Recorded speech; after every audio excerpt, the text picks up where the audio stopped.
Drew! Hello. What up? I miss you. I miss you too. How are you? Good. How are you doing? Good, thanks. Yeah. But yes, should we start with the discussion? Excited. Let's do Okay. it. First of all, Drew, I want to say I love you. Thank you for being you and part of my life in the most beautiful ways and part of our community at home. We'll discuss later how you're such a big part of the community. I love you too, Maze. And I'm really, and much love to all my Palestinian brothers and sisters. And Laith told me to tell you he loves you now. I was talking to him. But yeah, I love Laith so much. I want to get more into the part of you and your role within our community a bit later. But I kind of want to talk a little bit about about Coil and your involvement with Coil and your own music in that sense. And so with your music, I don't know, do you separate Coil and your own music? Like do you separate them? I mean, it's one of those, like complex questions because it's like yes and no both at the same time. That it's not really a binary. It's just like this bizarre state of being almost. So yeah, I mean, it's definitely the same. Some of the same mindsets and mental states and just ways of being that informed the work with Coil are absolutely, part of my life. I've never not been, so there's definitely a trajectory from the work that I was doing with Coil to the work that I'm doing now. And, there's, I think it doesn't sound like Coil, but I think to me, you can like pull it apart and see the DNA that's, this, that informs it. I think that it's not a million miles, not deliberately. I'm not deliberately trying to sound like Coil, of course, that would be appalling, but I think that, you can definitely trace the elements there, that they go back to some of the works. Plus the idea of, the Coil, everything that we did was in Coil was basically ritual music. And I don't think that's changed. Like everything that I do is in music now is basically ritual music. It's hard to explain what that is, because it's often more just a state of being. But yeah, that component is definitely has never changed. The idea that you're creating ritual music. I mean, honestly, I think all music is ritual music. But with the work that I do and that Coil did, it was very explicitly so. Yeah, so I want the manifesto that Jeff wrote. It has some really beautiful statements. So he says, "There's a hidden coil of strength, dormant beneath the sediment of convention. Dreams lead us to the surface, over the edge, to the delirium state, unchained. So without like chains, without." And then he says, past impositions and false universals reassemble into our order. So past impositions are like things that are imposed on us from the past, and false universals, I guess, things that seem universal but are really not. And then they reassemble into our order. And this is something I can hear so much with Coil, with your music, in every way, from the format, from the layering of the elements, from how there's like some Coil, for example, where voices are used very weirdly as a synth, as pads or as rhythm, or just like the way.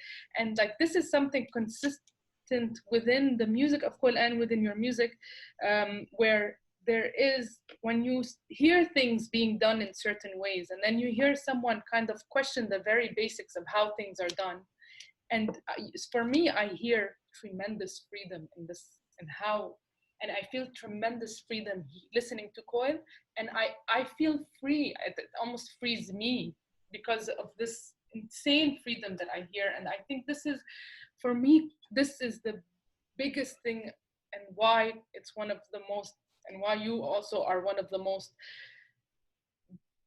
most influential arts in my life, because of this really radical re-questioning of things. And I want to start with the very, very basics, even the concept of Coil, so Coil started when Jeff and Peter were in the Throbbing Gristle, and then they felt one of the members wanted to be a cult leader, so they started a separate project. They didn't want to be part of cult leader, but then they made it in such a way that each Coil album or each project was different people. Nothing was consistent. There was no like superstar or anything. So even the very basis of Coil was not, like, I can't say Coil was a band. I can't say it was, what would you say? And each time people say in this album Coil were, and then they name the members because it's ever changing, right? So what is Coil?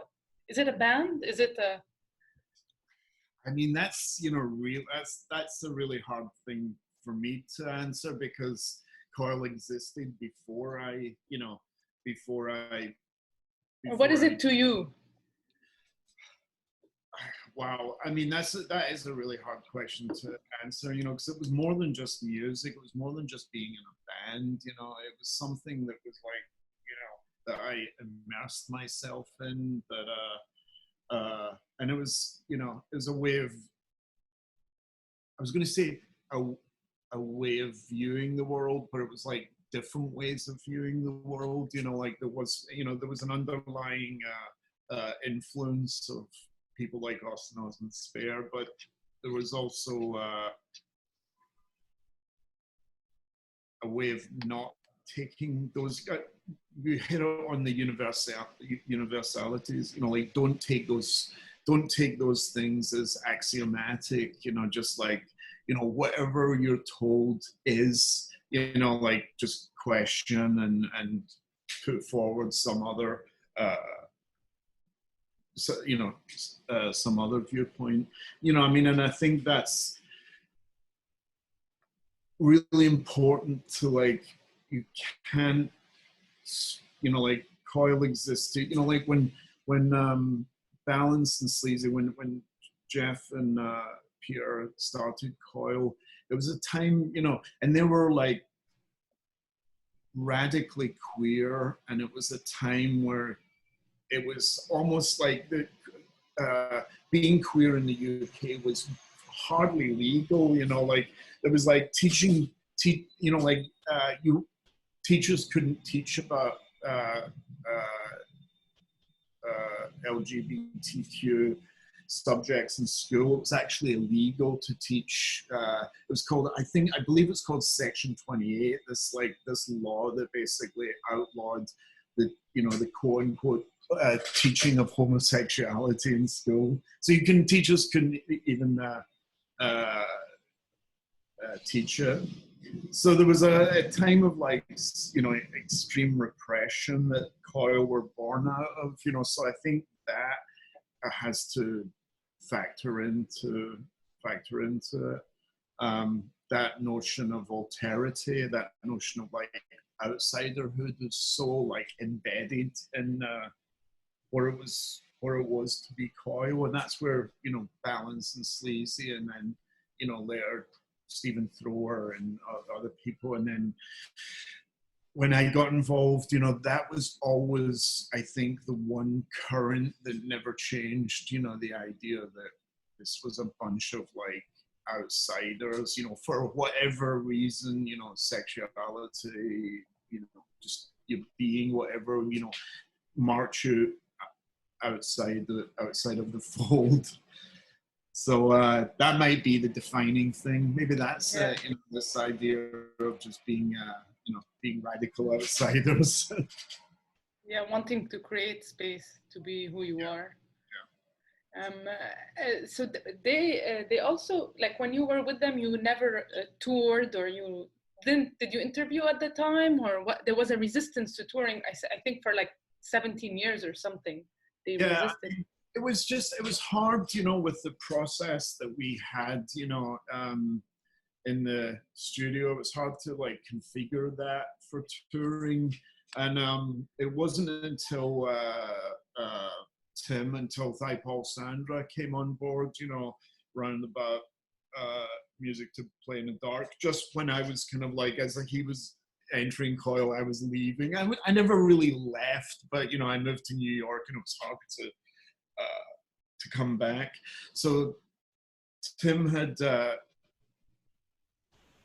Thipes had toured a lot with other bands, and he was like, guys, it's not that hard. Plus, the technology that was becoming available made it, right about then, around about like 2000, I think, 2001, the first Coil concerts. So he basically calmed Jeff and Sleazy down and said, like, this is possible, we can do this. And yeah, he said there was crying involved, like it took him.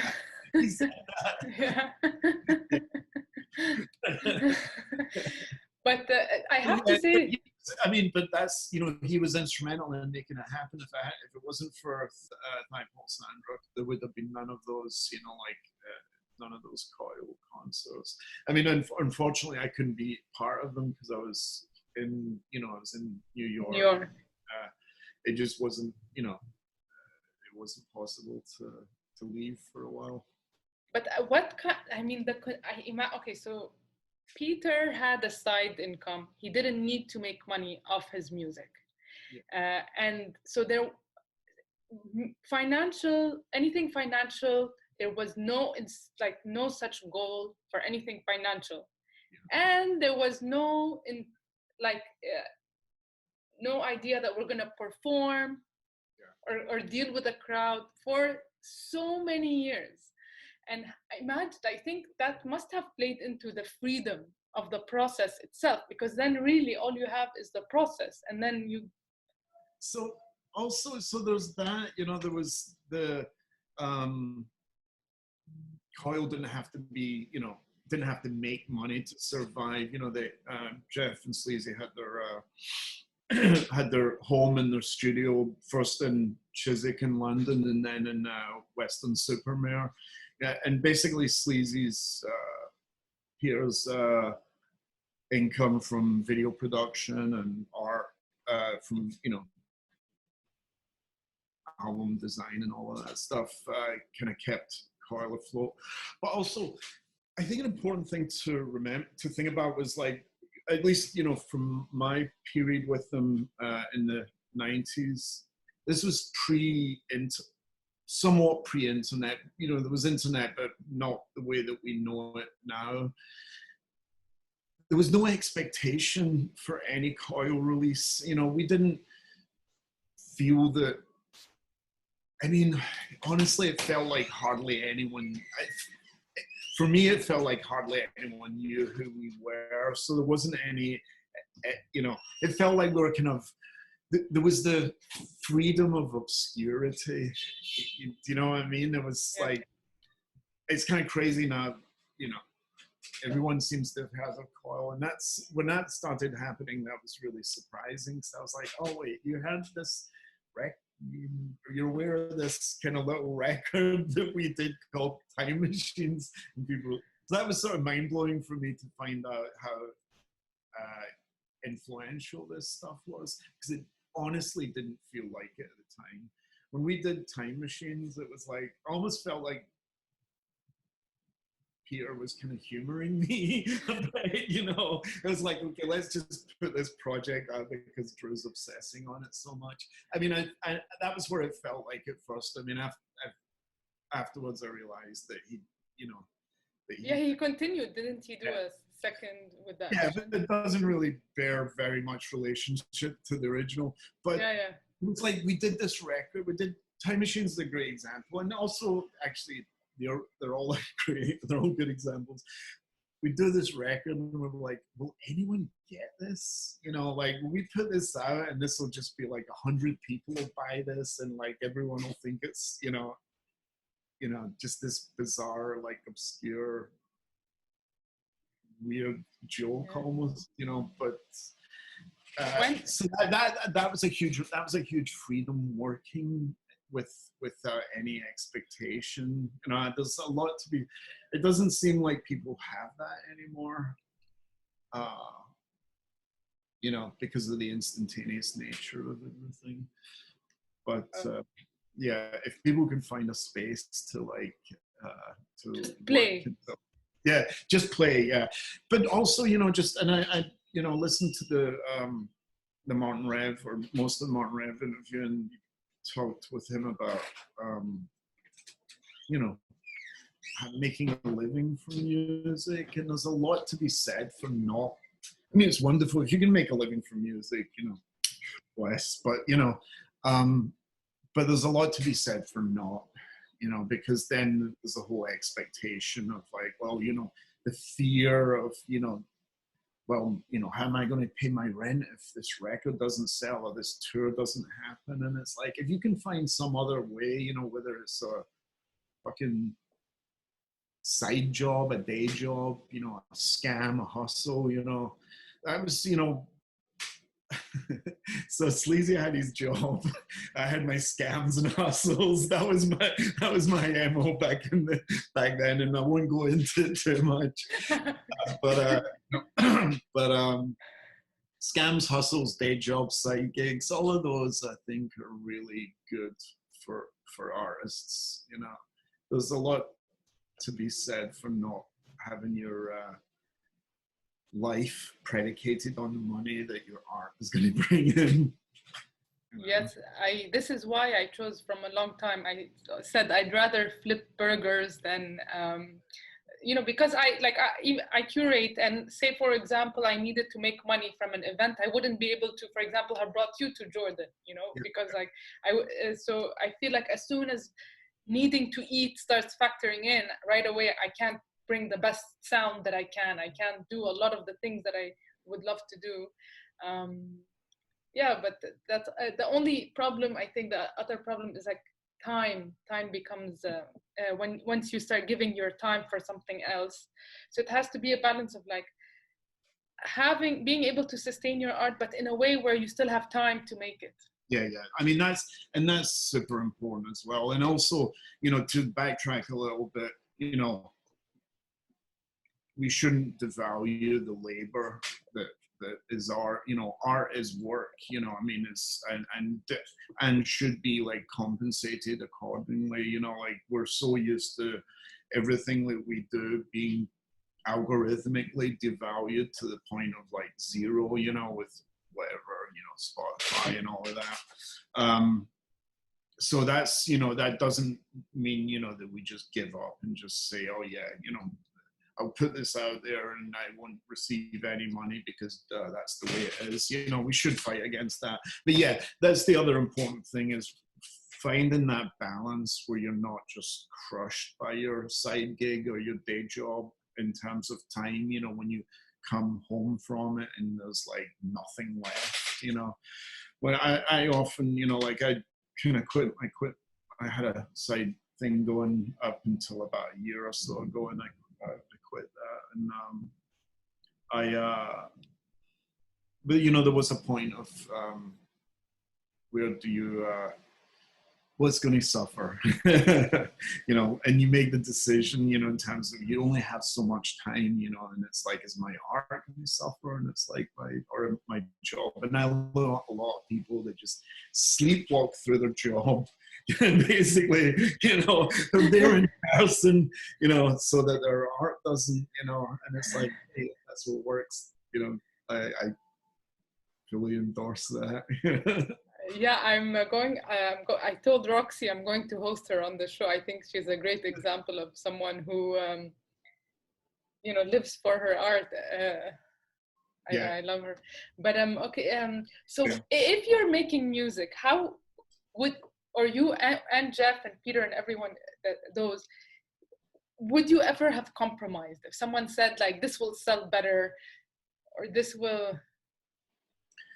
You know, nothing that I was completely involved in was remotely like that. If it wasn't even a conversation, there was some legacy stuff. You know, backwards. You know, was the project that had been kicking around for a while, and they kept trying to finish it. And this was going to be like their quote unquote big album. It was going to be on, you know, Interscope, and that was, I think that was an example of the curse of expectation, you know, because a lot of money had been pumped into this. It was going to come out on Trent Reznor's label, nothing. And so that every now and again they would try and resuscitate it because all of this money had been spent on it. And to me, it's the least successful of Coil's records. Artistically, the least successful. You know, it feels fragmented, and depending on which version you hear, you know, it changes almost. You know, it's an album that was just that was about expectation, money, and trying to fit somewhere. And I think, you know, like I heard some kind of version of it recently that wasn't so bad, but my involvement in it was very minimal. It was more, you know, towards the end trying to like fix something that wasn't fixable. But from the records that I was like most coherently involved in, Worship the Glitch, Black Light District, Time Machines, Music to Play in the Dark, Volume 1, you know, those were all like completely done without any eye of what comes next. You know, we're going to record this record, you know, like, and not care about what happens with it, or who likes it, or anything like that. Well, so say hello, Maze. Assalamu alaikum. Mohammed. Hi, sister. Hi. Look at your house, all the post-its, all the Yes. notes. Yes, these are my ideas on the wall. Looks very clean. I'm going outside now, but Okay. you guys have fun. I love you. Okay, so okay, so some wait. Yeah, but yeah, you know, you brought. Sorry, what were you saying? Yeah. So that was I think we answered that question about You brought. I think you brought something really, really amazing in Coil, and I think you describe it as like a more minimalism. But I would beg to differ. I would say it's not minimalism. I would say it's like minimally maximal. Right. Yeah. Yes. Yeah. That's a really good way of. I kind of.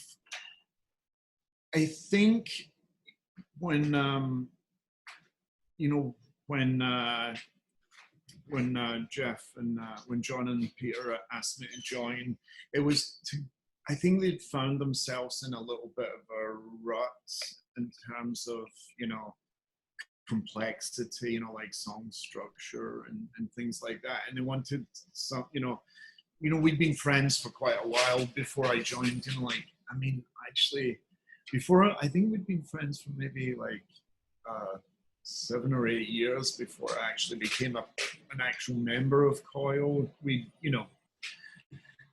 played around with different things, did some recordings, mixes and stuff, but I wasn't like considered a member of Coil. But they asked me to join. Just, I think it was a way of kind of clearing their heads of assumptions and methodologies and processes that are just built up.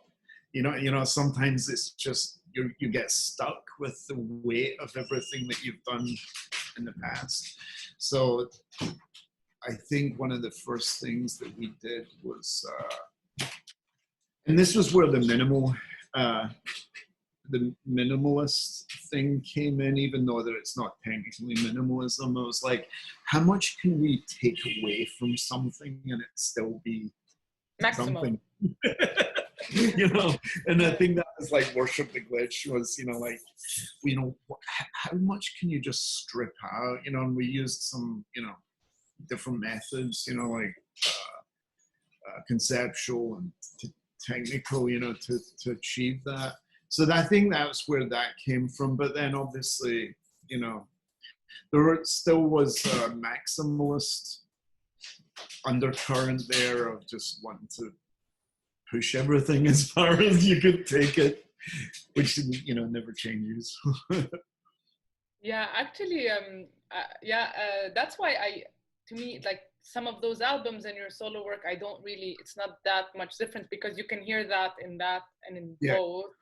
And yes, I want to ask about, okay, so one thing that I also love about you is how young and curious you always are. And like, you know, and like even your involvement with up and coming musicians now, like a lot of people, they grow up and they like keep listening to music in the past, whereas you're still always going to gigs of people who are, you know, young, and you're very involved and very curious.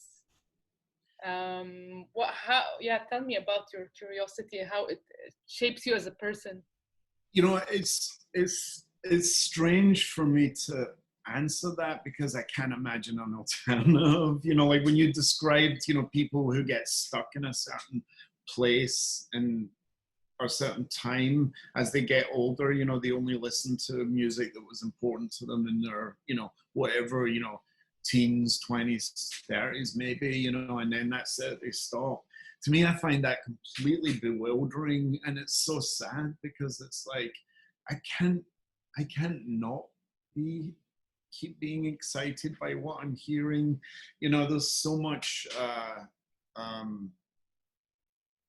I don't think there's a golden age, you know. I think that's a myth, you know, that is basically nostalgia and people getting old, you know, when they get tied into this idea that there's some kind of golden age in like music or art or literature or whatever. It's like I'm hearing stuff right now that just, so it's no effort for me. I don't have to like, that doesn't seem like, oh, I have to keep researching or whatever. It's like, you know, I just keep hearing this. It's not even like that. You know, I'm just keeping my eyes and ears open to what's happening and being like, I mean, just completely blown away by the quality of, by the intensity and, just there's so much phenomenal, absolutely mind-blowing art and music out there that, that's, I think, and it just keeps me on my toes as well, you know, because it's like, I'm not going to try and, you know, imitate anything like that or try and be relevant or anything, but it's like, oh shit, you know, that was so good, you know, like I want to be able to do something as, you know, that comes close to being as good. So, you know, there's that. I think it can boil down to, it's just like super inspirational. It just really inspires me to hear what, you know, young people are doing right now. And I think there's also an element is like, sometimes when people grow up, we just think we know more and more. Whereas some people, they know less and less. Yeah. And that's a good thing. I think admitting, you know, that you, sorry, I'm just, that you, admitting that you really don't know shit is like so liberating. Yes, admitting you don't know shit is liberating. I mean, it really is, you know, it's like, that's, you know, from someone who could, I mean, I could, you know, definitely be like opinionated at times, you know, growing up, and now I'm like, I just don't even know. I'm just gonna sit down and listen. Yeah, I think you're even better at me than that. Yeah, you have a much like more even patience, and This is something very beautiful about you. Thank you. Okay, in the Coil manifesto, Jeff says Coil is compulsion, urge, and construction. I'm not sure what he meant by construction, but compulsion and urge. I mean, like there's definitely,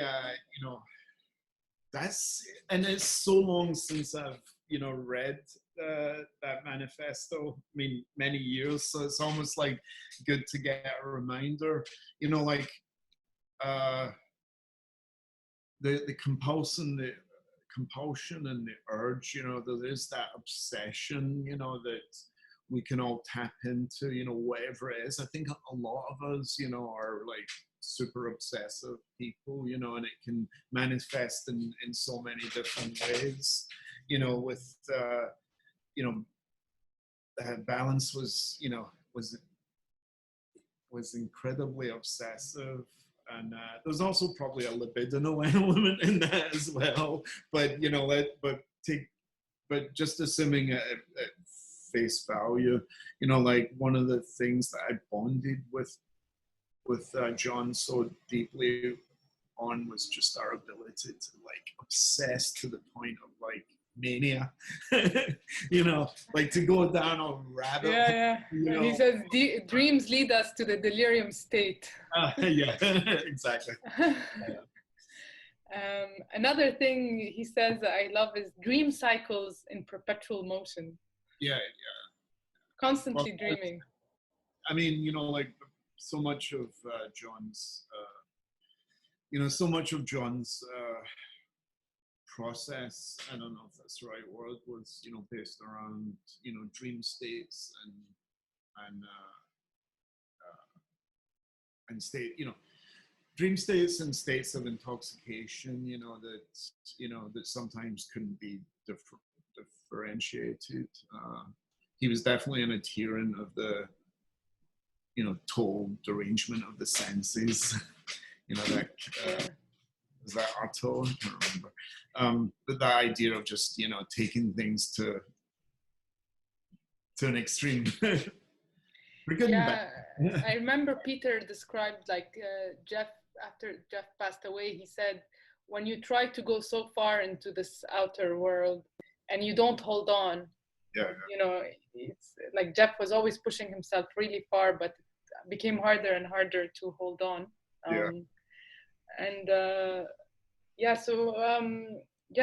One last question about Coil. Like, so this compulsion, how did Jeff's passing and then Peter affect your compulsion towards this? I mean, those are difficult questions. I mean, obviously, because there were two people that were, extremely dear to me. I mean, Jeff's passing coincided with a period in my life that I was, reprocessing and thinking, dealing with a lot of bad habits that I'd gotten into, so I think that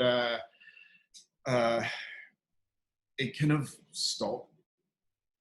And this is probably a good thing. Jeff's passing made me unable to like make music for ages. It was like at least a couple of years I had like this complete I just got stuck and couldn't make music, and I don't know if it was triggered by Jeff's passing or if it was just coincidental. I think it was probably triggered by it because it was such an overwhelming moment. So I think that and it was probably a good thing to have this sort of forced block, because that allowed my brain to, again, that idea of just let your brain free up in whatever different ways you do it. So that was yeah, I mean, I was living in New York. I couldn't leave because I had some, I didn't have my green card then, so it wasn't easy to travel, and it was impossible for me to travel. So I hadn't seen him in quite a while, but we'd been emailing each other, frequently, and our last email conversation was literally just days before he passed. And it was my ex-wife, Rose, that called to give me the news, and it was one of those moments that, even though no one who knew Jeff should have been surprised at the news, because we all knew. I interchangeably say Jeff and John. His real name's Jeff. Everyone who knew him just called him Jeff, but he's also John. So anyone who knew him probably at some part of their being knew that it was coming, but the shock was like, it was just indescribable, the shock when Rose called to tell me.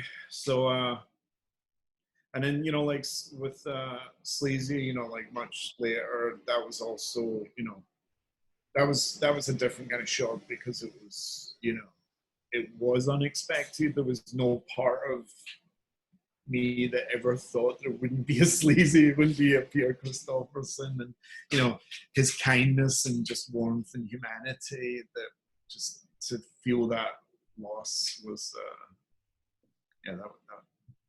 Speaking of kindness and love, speaking of kindness, the first time I met you, the first second, your hug said so much about you, really. And Late always asks me, is like, how can someone who makes such mad music be so loving? It's kind of insane when you think about it. Like, part of it, I think that it's something that, that both, and then, just to go back to balance, to John and Peter, both of them were very warm, loving, empathetic people, and very kind. That was one of the things that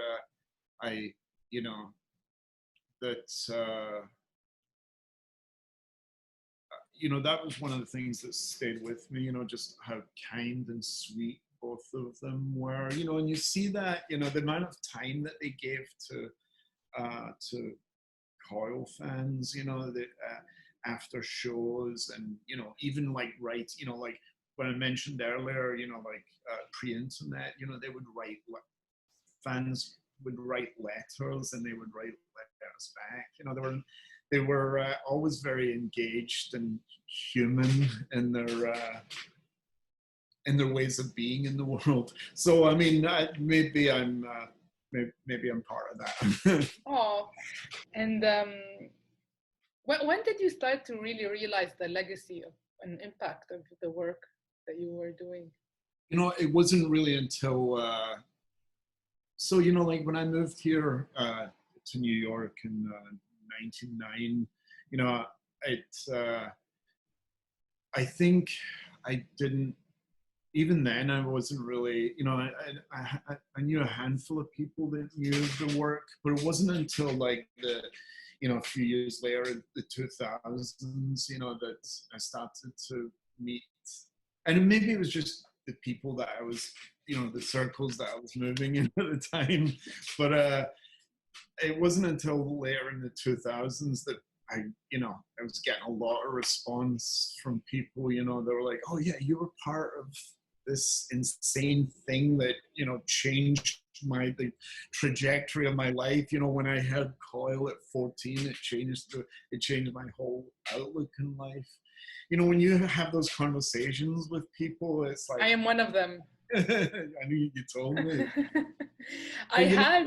That's insane, to think that something that you were part of, or some work that you did, could be so instrumental in, in giving someone's life in some way, whether it's a small part or not, they give their life some kind of contour or shape. It's like, wow, it's hard to put that in words. But I got, for 2 years, I didn't listen to anything else. And then like, I often hear people say like, when I had my Coil phase, and they mean that obsessive, like people often have this like obsessive where you just like get sucked into, and then I had to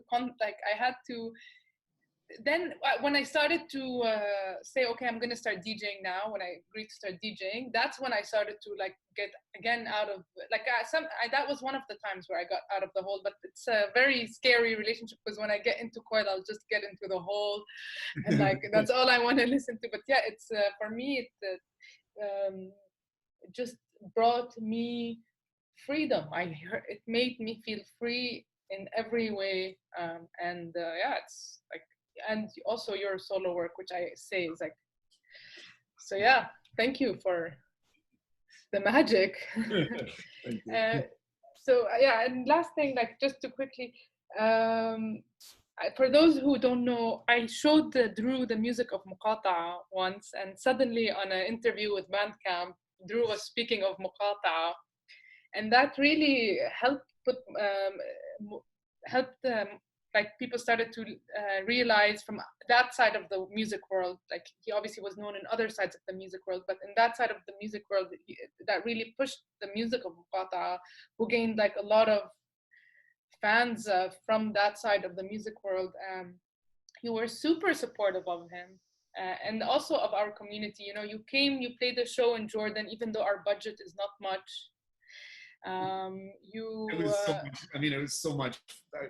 That was like such a beautiful highlight of the last few years to play in Amman with you doing an insane DJ set with Makata. You're just doing his mind blowing. I mean, I'm such a fan of his work. You know, I think there's really no one like him out there. So it wasn't a hard thing to like.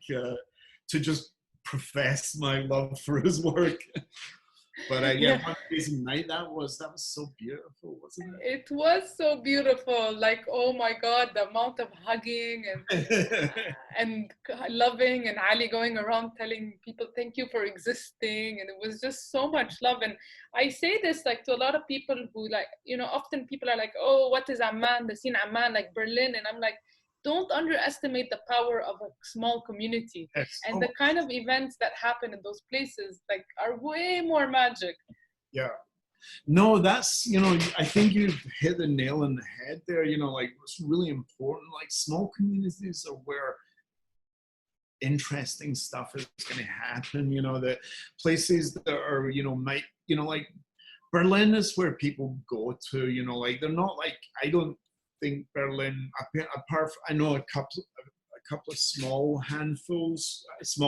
amounts of people that are doing innovative work, but they do their work somewhere else and then go to Berlin, if you know what I mean. It's like, I mean, no, you know, this on Berlin, but it's like it's the places that are outside of outside of the magnifying glass, you know, the places that can have a small community and people can do their work, you know, like unaffected by that sort of like spotlight or whatever, you know, that, you know, more interesting things grow out of that light. Yeah, there's a difference between like a scene where people party and like good music and good art and unique identity and authentic expression. And I feel like quite often when there's a scene and like big stages and that, it's not, we cannot confuse like Ibiza as a scene, but it doesn't necessarily, scene and community and art are not the same thing. But yeah, and then I also want to say, and then yeah, that night was absolutely magic, and you are magic, honestly, Drew. Like you, everything about you is magic, and you actually like even inspired me to be more curious and be more young and be more. But also then afterwards, you went and you played in Palestine. Yeah. How was that? That was amazing. I just wish that I had been able to spend more time, you know, because we managed to squeeze. You know, Odai was just a force of nature, like you know, I always describe you as a force of nature, and he's very much that, you know, people that are going to make things happen in spite, you know, you and him are very similar in that respect. In spite of the odds, you're just going to like you're going to make your vision happen. You know, it's like persistence is all. I was going to ask him about that. So, yeah. You know, and so I only had day between. I think I played somewhere in.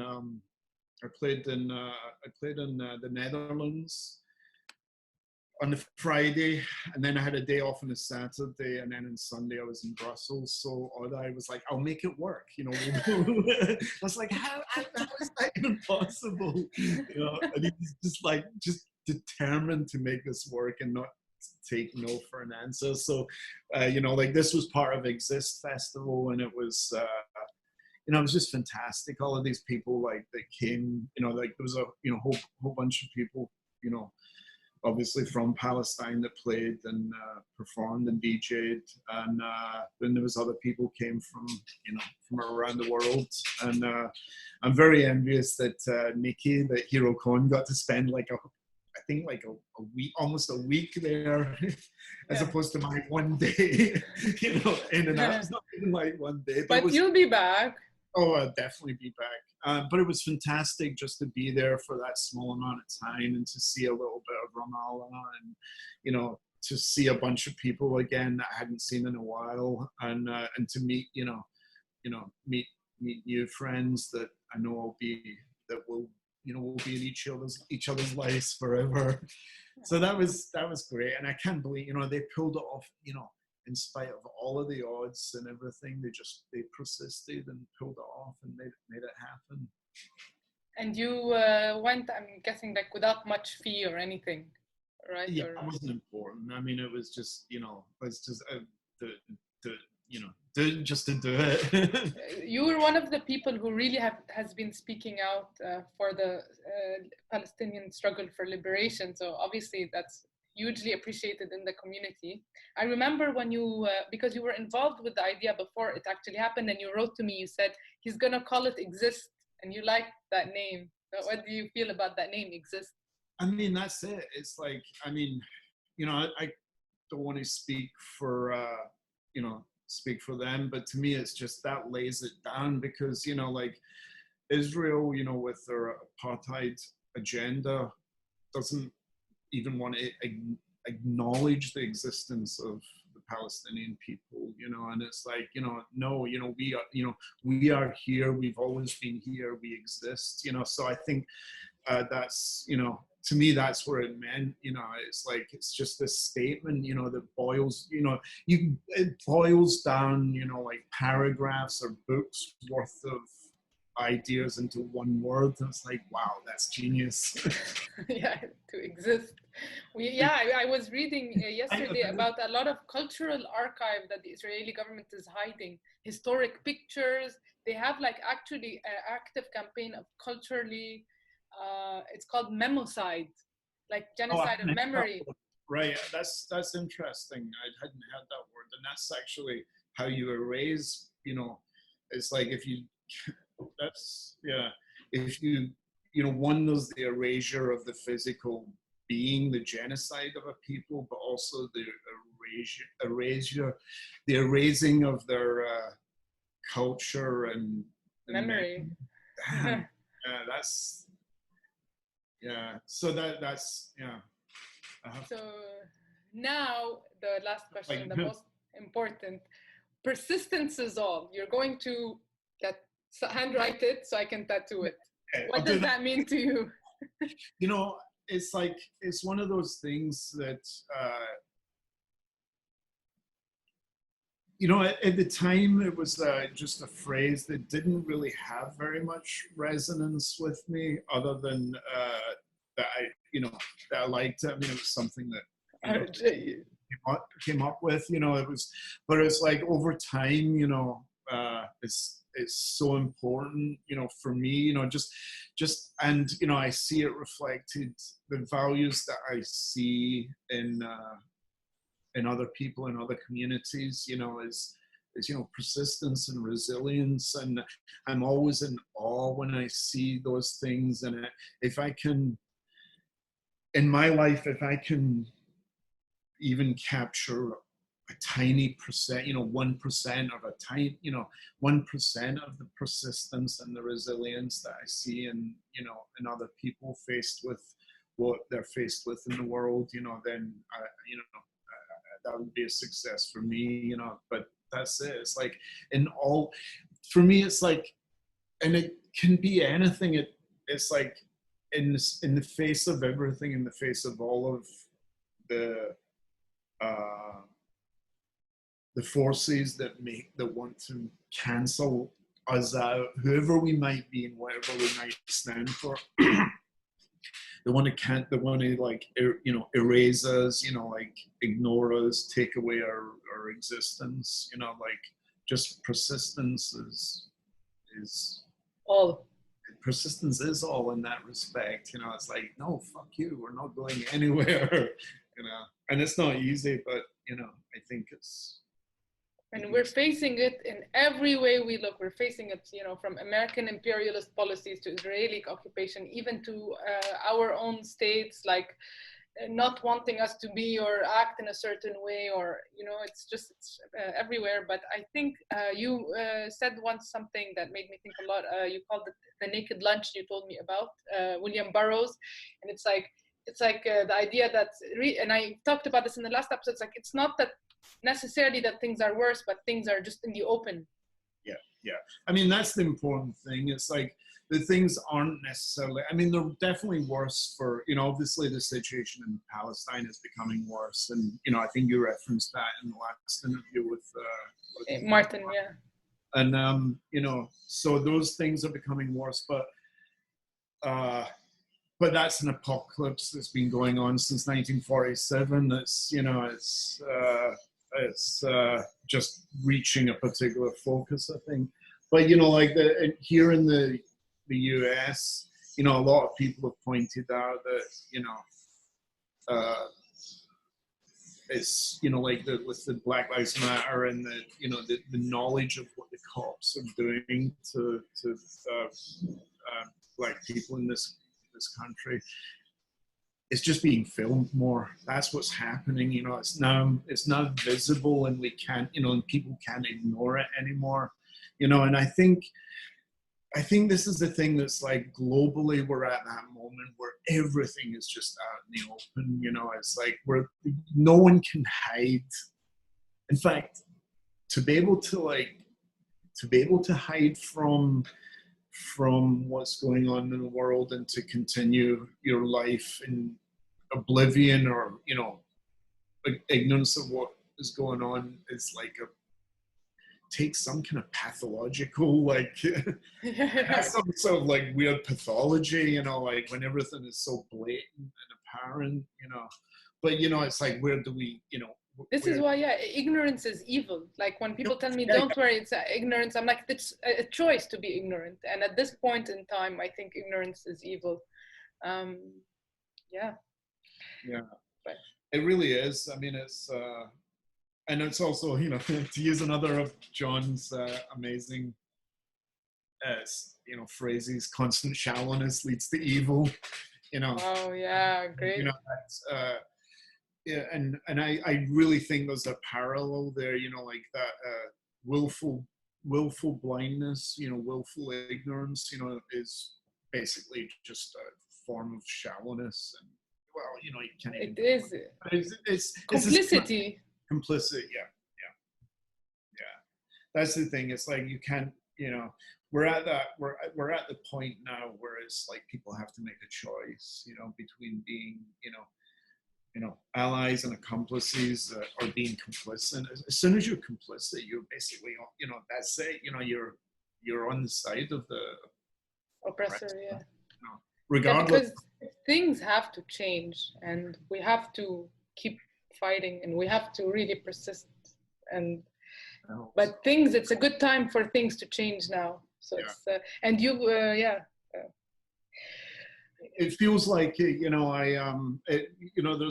an energy certainly here. I haven't traveled outside of New York, since the pandemic hit, but I've been going to the protests, and the energy and the will for change.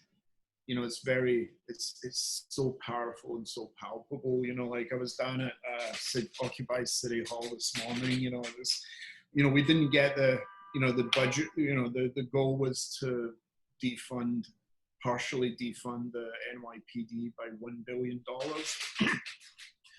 And you know, they did some like, you know, fake, you know, like some weird trick, you know, some Yeah.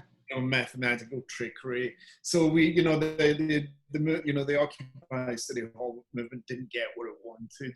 So they're, you know, but that energy is not going away. You know, so today's like the last day of they're, you know, they're kind of like winding down that one part of the protest, but that energy is it's not going anywhere. It's not dissipated. It hasn't been co-opted. It hasn't been channeled into something else. You know, so I'm you know, I'm really you know, I'm optimistic. You have to be optimistic. Pessimism is a luxury that.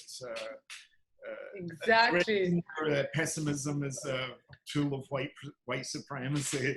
Yeah. When people tell me I can't change something, like, you are the one who can change something. You basically, when you say you can't, if you have the luxury to be pessimistic, then you're part of the. If you have the luxury to be pessimistic, to be ignorant, to be to be ignorant and to be what, apolitical. Those all of our luxuries. But anyway, I don't want to say too much. I want to say, Drew, as a human, no, first of all, artistically, okay, my goodness, for the magic that you brought into my life. And then when I met you the first time we played together at a show, from that first hug, you became true family to me. But then all of the, you know, all of your efforts to speak out for the struggles that our communities face, also your effort to come to the region, not just to Jordan, you also to Palestine, to support the festival, to support the community there, to support Muqata'a, to support Layth, to become such a member of our community. Now you're supporting someone else. I don't know if I'm allowed to talk about it. Go for it. Who your next guest on your album? Oh yeah, well Bashar and Selma are on. Yeah, I mean they're on one of the tracks on the new albums coming out in September. So I asked, you know, like Bashar if he wanted to contribute something to it, and you know, gave him total freedom, and he took this one thing that I did and just turned, you know, it was like a 4-minute piece and just turned it into this 9-minute like epic. I don't even know how to describe it. It's so beyond beautiful. So that's Bashar Stillman, Selma and Freya. Do you feel part of the family too? Yeah, of course. Yeah, I mean, and yeah, I mean that's you're all my family. Oh. I hope I am part of the family. Oh, you absolutely are.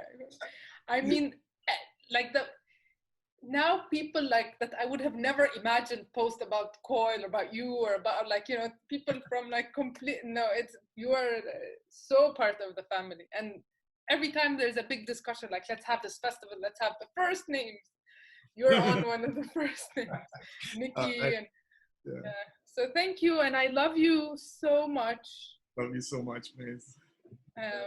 Okay, and I'll speak to you soon. Yep, talk soon, and come to New York as soon as you can. Yes, I will. I absolutely will. And give my love to Layth when you speak to him. I will. He will hear it. I'm going to include this. Okay. Bye, love. All right. Bye-bye.